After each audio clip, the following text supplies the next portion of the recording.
আজকে আমাদের বুধবারের দুপুরের লাঞ্চের মেনু সাদা ভাত, মূলো শাক ভাজা, লাউ ভাজা, বেগুন ভাজা, পটল ভাজা, পেঁপে ভাজা, আর এই যে পালং শাকের ঘন্ট, মূলো দিয়ে, লাল আলু দিয়ে, টমেটো দিয়ে, পালং শাক দিয়ে, বেগুন দিয়ে, শিম দিয়ে পালং শাকের ঘন্ট। শীতকালের দিন পালং শাক তো চলবে এখন সবাইকার বাড়িতেই।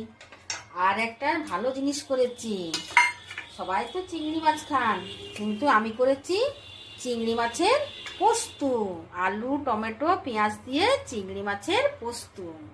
বন্ধুগণ, আমাদের চ্যানেলটিকে সাবস্ক্রাইব লাইক করে দিবেন। ধন্যবাদ।